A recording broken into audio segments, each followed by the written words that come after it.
यद्यपि सामान्य रूप से हम लोग सफाई कर्मचारी तैनात कर देते हैं,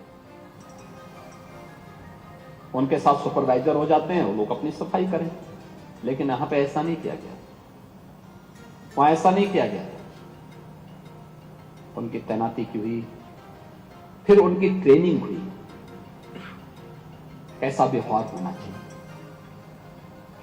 कैसे अपने कर्तव्यों का, कैसे अपने कार्यों को निर्वहन करना है, इनके बारे में आप भी बोलेंगे। सफाई के लिए कौन सा नियम बताना है, कूड़ा है उसको उठाना है, साथ झाड़ू है लगा देना है, नहीं, कैसे और कब ये कार्य होना है, इन सब की ट्रेनिंग दी गई। लगभग 3 महीने तक ट्रेनिंग के कार्यक्रम चले। ऐसे ही पुलिसकर्मियों के लिए आप सोचिए कि अगर हमने यहां से जिलों से निकाल करके सीधे वहां भेज दिए होते, पुलिस लाइन से सीधे वहां भेज दिए होते और उनको बोला रहे तुम ड्यूटी करो, तो दुर्गति तय थी, क्योंकि वह अपने स्वयं की सर्विस के अनुसार उस प्रकार का व्यवहार जरूर करता है जिसके लिए वो जाना जाता है, लेकिन नहीं, तैनाती के बाद उसकी ट्रेनिंग दी गई, बिहेवियर कैसे होना है आपका, बिहेवियर चेंज के बारे में ट्रेनिंग दी गई, और जैसे इस पर कार्य हुआ परिणाम आपके सामने जो आया, सबने कहा बहुत अच्छा व्यवहार। पुलिस कार्मिकों का व्यवहार राजा के सिपाही की तरह नहीं, लोकतंत्र के सिपाही की तरह।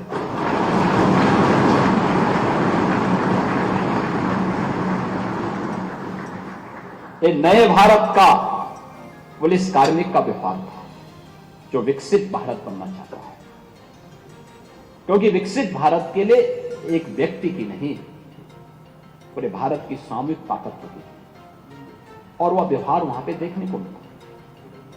यही हमारे दैनिक जीवन में भी आता है। ये जो कार्य चल रहा है सब ट्रेनिंग का हिस्सा है, इसमें सफलता से बहुत चिंतित होने की आवश्यकता नहीं। आपके सामने देश के पूर्व राष्ट्रपति डॉक्टर एपीजे अब्दुल कलाम का उदाहरण है। याद करिए,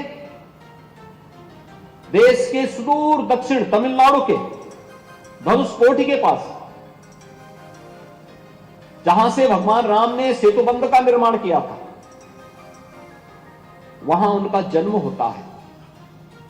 एक गरीब मुस्लिम परिवार में जन्म होता है। वहां पे कनेक्टिविटी की बहुत अच्छी व्यवस्था नहीं थी। मुझे याद है, आज से लगभग 30 वर्ष पहले मैं एक बार रामेश्वरम गया था। मेरी इच्छा हुई धनुषकोटी जाने की।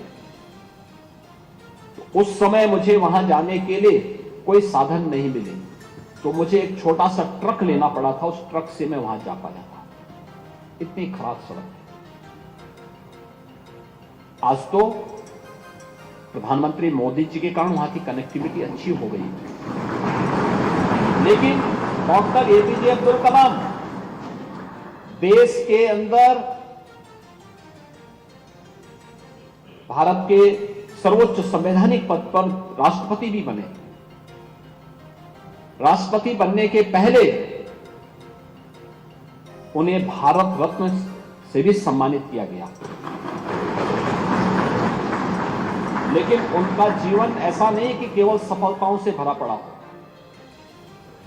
वे अपने जीवन की शुरुआत करते हैं और उन्होंने एक प्रतियोगी परीक्षा का हिस्सा बनने का प्रयास किया था, फाइटर पायलट बनने के लिए।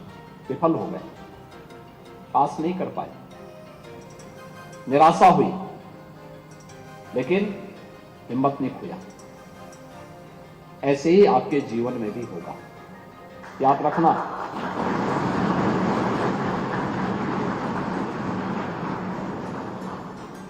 सफलता और असफलता, इन दोनों के बीच में बेहतर संतुलन होना चाहिए।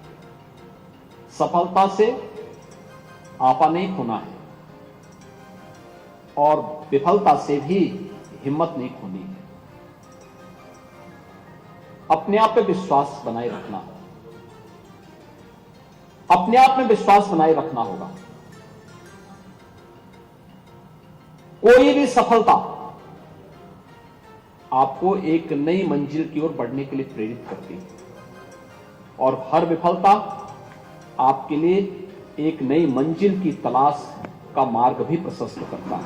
इन दोनों को हमें उसी दिशा में आगे बढ़ना है और वह ये चिंता नहीं करनी कौन पास हो रहा है, कौन फेल हो रहा है, कौन सेलेक्ट हो रहा है, कौन नहीं हो रहा है। आप तो तब भी 240 ऐसे युवा उत्तर प्रदेश भर से चयन करके आ गए हैं, बिना किसी पैसा खर्च करके आ गए। यहां तो विधायक बनने के लिए 403 विधायक बनने के लिए 403 विधायक बनने के लिए उनको पापड़ बेलने पड़ते हैं। कितनी कठिन चुनौती से झेलना पड़ता है। दिन रात एक करेंगे, जनता के साथ व्यवहार, उनके सुख दुख में सहभागी बनेंगे, विकास के लिए भी कार्य करेंगे और अंत में परिणाम आते समय बहुत सारे कारक उसमें आने लगते हैं। चैलेंज है, एक प्रतिस्पर्धा भी है, कठिन प्रतिस्पर्धा होती है। आप सोचो 25 करोड़ लोगों में 403 लोग चुने जाते हैं। 25 करोड़ लोगों में से देश की संसद के लिए केवल 80 लोग चुने जाते हैं और आप तो 25 करोड़ में से 240 हैं। ये मान के चलिए कि आपने अब तक जो किया है अच्छा किया है, इसलिए हो सकता है कि आपका यही रखा हो कि आप विधानसभा तक ही जाएं। तो विधानसभा में जाना भी बहुत सारे लोगों के लिए, 25 करोड़ लोगों में आप ये मानिए सबसे पहले कि हमने अच्छा किया और फिर नेतृत्व का अवगुण विकसित करिए। उसके लिए आपको विषय की जानकारी होनी चाहिए। शॉर्टकट का रास्ता मत अपनाइए, जीवन में कभी शॉर्टकट का रास्ता नहीं।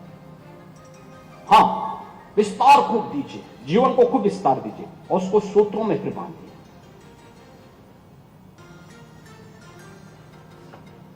आपको आसानी से आपके जीवन को और आसान कर देगा और आसान कर देगा और उस दिशा में आपके द्वारा किया जाने वाला प्रयास आपके मार्ग को प्रशस्त कर देगा। दूसरा, अपने विरासत पर गौरव की अनुभूति करना, याद करना, यही भारत। 2014 के पहले का क्या स्थिति? दुनिया के अंदर सम्मान नहीं, देश के अंदर अविश्वास का वातावरण, पहचान के संकट के दौर से गुजर रहा था। भारतवासी कहीं दुनिया के अंदर जाते थे, तमाम चुनौतियों से जूझते थे, लेकिन आज नया भारत, ये नया भारत में हम सबको पैदा होने और जनता जनार्दन के साथ सेवा करने का अवसर प्राप्त हुआ है या अपने जीवन को आगे बढ़ाने का अवसर प्राप्त हुआ है। हमें इसकी इन खूबियों का लाभ लेना चाहिए और इसकी खूबी जो प्रधानमंत्री मोदी जी ने सबसे पहले एक खूबी प्रारंभ की, वह कि अपनी विरासत पर गौरव की अनुभूति करना। जो हमारा है हम उस पर गौरव की अनुभूति करेंगे। पहले योग लोग करते थे, लोग बोलते थे अरे ऐसा ना हो कि ये साधु हो जाए, घर छोड़ के ना भाग जाए। और आज दुनिया यानी लगभग दुनिया के अंदर 200 देश हैं, 193 देश योग के साथ जुड़ते हैं। भारत की विरासत की परंपरा के साथ 193 देश और दुनिया के अंदर इस पे शोध होने प्रारंभ हुए, कार्य लोग करना प्रारंभ किए। महाकुंभ के अवसर पर आपने देखा होगा 66 करोड़ से अधिक श्रद्धालुओं का आगमन, ये विरासत के प्रति सम्मान का। और मुझे अच्छा लगा, मैं महाकुंभ के अवसर पर एक बात को बहुत नजदीक से देखता था। युवा, हमारी युवा ऊर्जा पूरे देश भर से और दुनिया भर से आई, लेकिन पूरे अनुशासित भाव के साथ वह भी त्रिवेणी में जाकर के डुबकी लगाता है।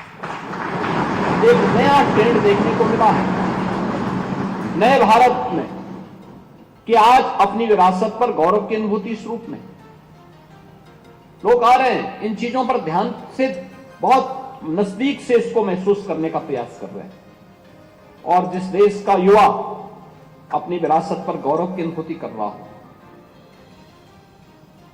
उसे ससम्मान आगे बढ़ाने के लिए प्रतिबद्ध हो, उस देश को आगे बढ़ने से कोई ताकत रोक नहीं सकती, कोई ताकत रोक नहीं सकती।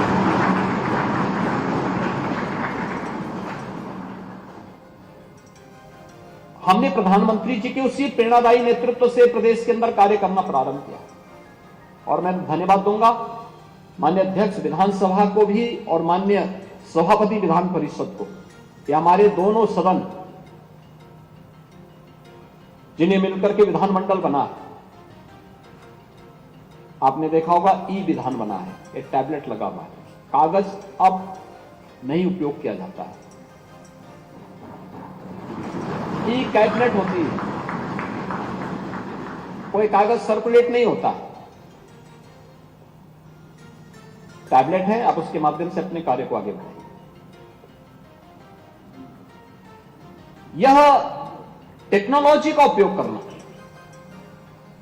ये जीवन को आसान भी बनाता है, लेकिन साथ साथ यह भ्रष्टाचार पर प्रहार का भी एक सशक्त माध्यम भी है। आप में से बहुत सारे लोग देखते होंगे, आज हम लोग राज्य और केंद्र की जुड़ी हुई 205 से अधिक सेवाओं को डीबीटी के माध्यम से लाभार्थी परक योजनाओं का लाभ उन लाभार्थियों तक पहुंचाते हैं। एक क्लिक से यहां से करोड़ों लोगों के खाते में पैसा चला जाता है। पहले होता क्या था, 300 रुपया महीना पेंशन मिल रहा है, 4 महीने में एक बार वो पेंशन जाती थी या 3 महीने में पेंशन जाती थी, और उसमें भी उस विभाग का बाबू कट मांगता था, उस गरीब से भी कट मांगता था। लेकिन आज ऐसा नहीं, आज तो वेरिफिकेशन पहले से है, सब कुछ है, और यहीं से क्लिक किया उसके खाते में पैसा चला गया और उसको एक मैसेज कर दिया जाता है, तो देखो आपके खाते में पैसा चला गया है, अगर कोई समस्या होगी तो आप यहां बताइए। ऐसे स्कॉलरशिप के लिए होता था, बच्चों को स्कॉलरशिप नहीं मिल पाती थी और वो जाते थे बाबू के पास जाते थे, फिर वहां पे तमाम प्रकार की वो शुरू होती थी। आज तो यहां से ही क्लिक किया जाता है, सारा पैसा लाखों बच्चों के साथ एक साथ पैसा उसके खाते में पहुंच जाता है। टेक्नोलॉजी कितना आसान कर सकती है जीवन को, लेकिन टेक्नोलॉजी हमारे हाथ से ही नियंत्रित होना चाहिए, हम टेक्नोलॉजी से नियंत्रित न हो, ये भी हमें ध्यान रखना है। और ई विधान करने वाला पहला राज्य होना है उत्तर प्रदेश। आपने विधानसभा में प्रवेश करते ही आपने देखा होगा कि विधानसभा के अंदर किस रूप में विधानसभा के स्वरूप को एक व्यवस्थित तरीके से पूरा परिचय, किस कोई भी जाएगा, कहीं गाइड की आवश्यकता नहीं, आप जाएंगे एक एक जगह थोड़ा समय निकाल करके एक ओर से घूमते हुए जाएंगे, देखते जाएंगे, आपकी समझ में आएगा कि वास्तव में कैसी हमारी संवैधानिक संस्थाएं कैसी होनी चाहिए, उसका स्वरूप कैसे होना चाहिए। आपको कहीं भी पान खा के नहीं थूका हुआ मिला होगा, गंदगी नहीं मिली होगी।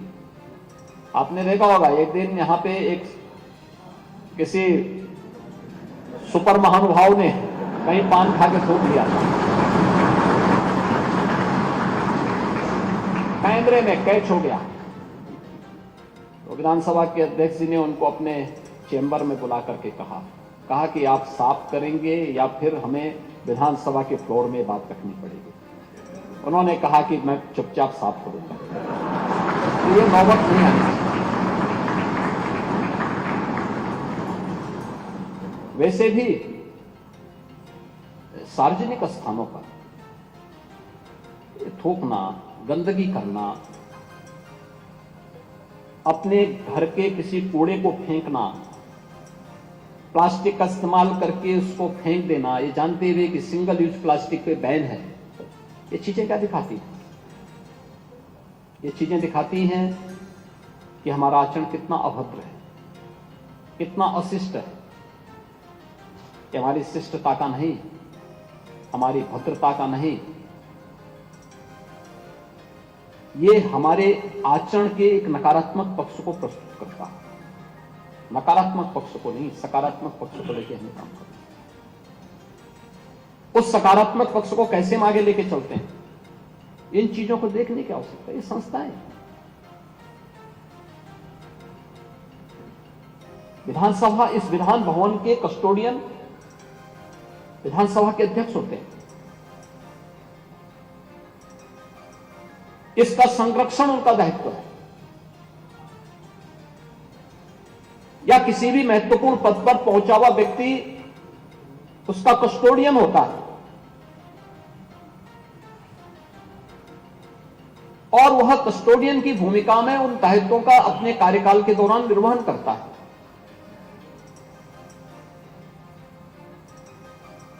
वो मालिक नहीं होता। हम लोग प्रदेश में हैं मालिक की भूमिका में नहीं, एक सरबराहकार की भूमिका में, एक कस्टोडियन की भूमिका में, एक ट्रस्टी की भूमिका में। हमारा दायित्व ईमानदारी पूर्वक अपने कर्तव्यों का निर्वहन करने का है। ये तो हर व्यक्ति जानता है, आप भी जानते हैं, हम भी जानते हैं और पूरा समाज जानता है। जो लोग संपत्ति बटोर रहे हैं वे सब जानते हैं, सब वहीं छूट जाएगा और कोई आग के हवाले ऐसे हो जाएगा जैसे दृश्य आपने को देखे।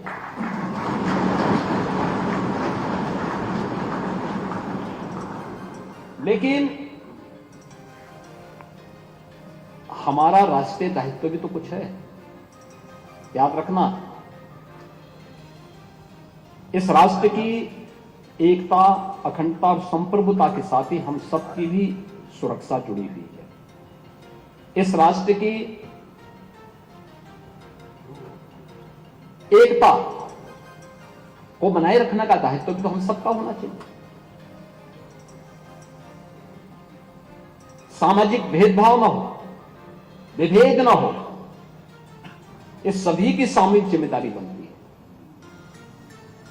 राष्ट्रीय अखंडता को कोई चुनौती न देने पाए, यह हर नागरिक का दायित्व बनता है। उस राष्ट्र की किसी भी जाति, मत, मजहब, क्षेत्र, भाषा का कोई व्यक्ति क्यों न हो, यह प्रत्येक का दायित्व बनता है कि देश मेरे लिए पहले सर्वोपरि। मेरी जाति, मेरा मत, मेरा मजहब, मेरा क्षेत्र, मेरी भाषा बाद में, पहले देश। जब इस भाव के साथ हम कार्य करते हैं तब राष्ट्र विकसित होने की प्रक्रिया को तेजी के साथ आगे बढ़ाता है और उसमें अपने कर्तव्यों के निर्वहन के साथ हर व्यक्ति, और वो प्रवृत्ति हमें वो करनी पड़ेगी। हम अक्सर देखते हैं कि सरकारी नौकरी जब तक नहीं मिलती व्यक्ति खूब पापड़ बेलता है, लेकिन जैसे मिली उसके बाद वे मान लेता है कि जैसे कि अब तो उसका काम समाप्त। नहीं, उसके कार्य की शुरुआत होनी चाहिए और अपना अच्छा कुछ करके दिखाए, अच्छा करके दिखाए। और यह जिस दिन इस प्रकार के भाव के साथ हर उत्तर प्रदेश वासी और हर भारतवासी काम करना प्रारंभ करेगा, परिणाम देगा। हम लोगों ने पिछले 8 वर्ष में यही काम किया।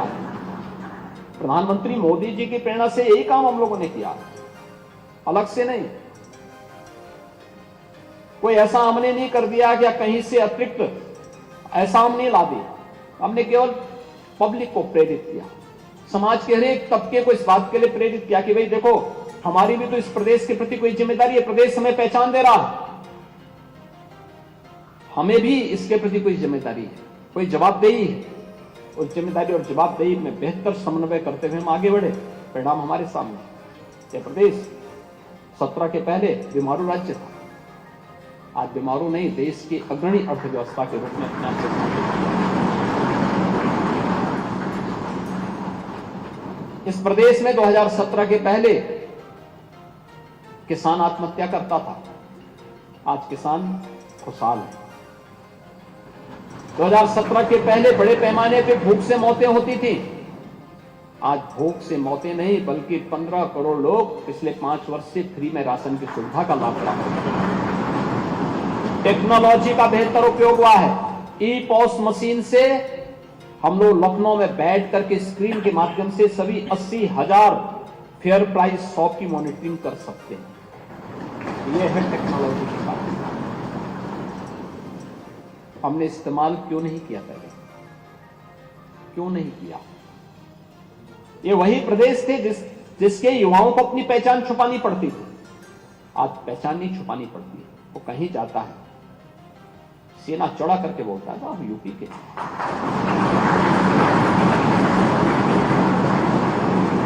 आप देखते होंगे 17 के पहले जो व्यक्ति यूपी के बाहर जाता था पहचान छुपाने के लिए मजबूर होता था, और अब बता भी दिया तो लोग बड़ी तीखी निगाहों से देखते थे। आज आप जब जाएंगे बोलेंगे मैं उत्तर प्रदेश का निवासी हूं, तो लोगों के चेहरे पर एक चमक होती है। उत्तर प्रदेश का नाम सुनते एक चमक। ये है पहचान। इस पहचान को यूपी आज के दिन पर रेवेन्यू सरप्लस स्टेट है। हमारे पास पर्याप्त मात्रा में धन है। आज उत्तर प्रदेश की प्रति व्यक्ति आय को हम दोगुने से अधिक करने में सफल हुए हैं इन 8 वर्षों में। याद करिए 1947 से लेकर 2017 तक उत्तर प्रदेश की प्रति व्यक्ति आय 46,000 करोड़ थी एवरेज, और आज यही बढ़कर के 1,10,000 हुई है। यहां की जो जीएसडीपी थी वह 12,75,000 करोड़ की थी। आज यही बढ़कर के 27.5 लाख करोड़ रुपए से ऊपर की हो गई। क्या दिखाती है? यानी 70 वर्षों में इसको जाने में केवल 12.5 यानी 12,75,000 करोड़ की अर्थव्यवस्था उत्तर प्रदेश बन पाई थी, और 7वीं बड़ी अर्थव्यवस्था थी। 7वीं अर्थव्यवस्था देश के अंदर मानी जाती थी। आज यह देश की नंबर 2 की अर्थव्यवस्था बन चुकी है, 27.5 लाख करोड़ की है, और सबसे बड़ी यानी सबसे अधिक ग्रोथ रेट के साथ बढ़ने वाली देश की अर्थव्यवस्था उत्तर प्रदेश आज के दिन पर बना है। जब तब हो पाया है जब एक टीम वर्क काम कर रही है, सभी लोग मिलकर के काम कर रहे हैं। सरकार से जुड़े हुए लोग, जनप्रतिनिधिगण, समाज से जुड़े हुए अन्नदाता किसान हो, युवा हो, सरकारी कर्मचारी हो, पुलिस कार्मिक हो, समाज के अलग अलग तबके, व्यापारी हो, उद्यमी हो, अलग अलग तबके के सभी लोगों का जब एक साथ समन्वय होता है, सभी लोग एक दिशा में चलने प्रारंभ होते हैं, ये परिणाम सामने आता है। और इसमें मीडिया की भी भूमिका है। उन्होंने सकारात्मक लेखन भी शुरू किया, एकदम लिखना शुरू किया। हाँ, अच्छा, महाकुंभ की सफलता में मीडिया की बहुत अच्छी भूमिका। ये सभी चीजें जब एक साथ चलती है तब परिणाम सामने आते हैं, और उस परिणाम के लिए यह दायित्व अपने अपने क्षेत्र में नेतृत्व के इस गुण को विकसित करने का दायित्व आपका भी है। आप भी इसके हिस्से हैं, इससे अलग नहीं हो सकते। और युवा संसद उसी भाव के साथ आगे बढ़ रही है। मुझे बहुत प्रसन्नता है कि आज उत्तर प्रदेश इस प्रतिष्ठित विधानसभा में आपको आने का अवसर प्राप्त हुआ है। अगले 2 दिन आपके यहां व्यतीत होंगे। एक सकारात्मक डिबेट को आप आगे बढ़ाएंगे और अपनी बात को बिना किसी निसंकोच बोलिए। हाँ, बोलते समय तो जरूर ध्यान रखना कि उसमें तथ्य होने चाहिए, और उसमें जो कुछ भी आप बोलें उसमें तथ्यों के साथ साथ आपकी संवेदनशीलता भी झलकनी चाहिए, और शिष्ट आचरण भी दिखना चाहिए।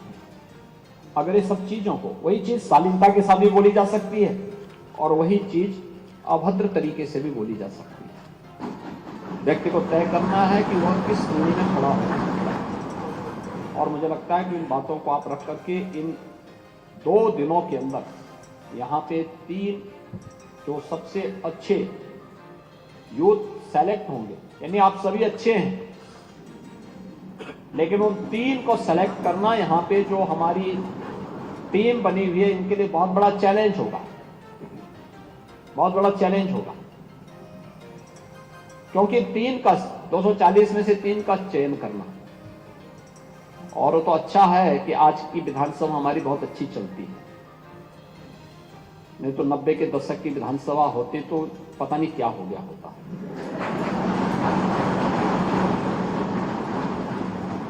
तो इसलिए विधानसभा अच्छी चल रही, तो मैं मानता हूं कि आपकी जो डिबेट होगी बहुत अच्छी होगी, और जो यहाँ पे ज्यूरी बनाई गई है, या ज्यूरी अच्छा फ्री एंड फेयर सिलेक्शन करके वो 3 नामों को फिर देश के लिए चयन करके भेजेगी।